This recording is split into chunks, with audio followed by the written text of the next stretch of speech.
इस देश में संविधान है, संविधान के इतने सारे चौकीदार हैं।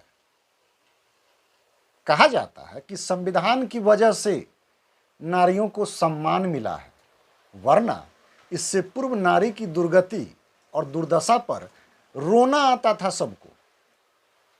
आज यह संविधान भी है और नीले नीले ढेरों कबूतर भी है। बंगाल के संदेश खाली में दलितों की बहना लूटती रही, चिल्लाती रही, पीटती रही। न संविधान काम आया और न ही ये नीले कबूतर वाले भैया काम आए। अच्छा होता ना कि संदेश खाली की बहना माता फूलन देवी की तरह हाथों में शस्त्र धारण कर लेती। बहुत अच्छा होता। माता फूलन देवी इसलिए शस्त्र उठा ली, संविधान से उन्हें कोई उम्मीद नहीं था। मेरे बंधु, संविधान क्या है? कोई ग्रंथ नहीं है, बस एक देश चलाने का हैंडबुक है, जिसकी हिफाजत के लिए सर्वोच्च पद पर राष्ट्रपति जी विराजमान है। और देश को संवैधानिक गति देने के लिए जो तंत्र बहाल किए गए हैं, यानी कि साधारण तबके से लेकर, यानी चपरासी से लेकर आप धीरे धीरे क्रम को ऊपर करते जाइए, आईजी, डीआईजी, एसपी, कलेक्टर इत्यादि तक आप जाइए।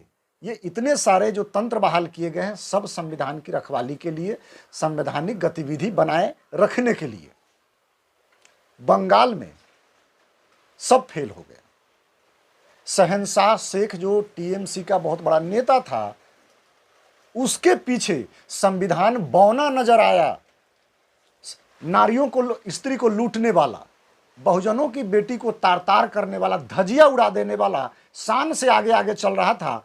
और संवैधानिक पुलिस, जिसे बंगाल की पुलिस कहते हैं, वो भीगी बिल्ली की तरह शहनशाह शेख के पीछे पीछे चल रहा था। संविधान सद्बुद्धि से यदि आप देखेंगे तो कोई कारगर नहीं है। अरे भाई, चिल्लाते आप काहे को है?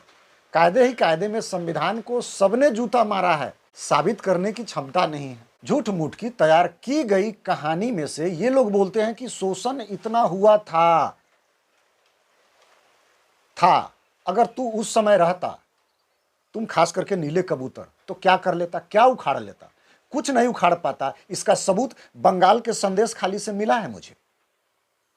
तेरी बहना थी ना, तेरी अम्मा थी, तेरी बुआ थी, लूट रही थी, पीट रही थी, चिल्ला रही थी, तुझे पुकार रही थी, लेकिन तुझे था और है में कोई फर्क ही नहीं मालूम है।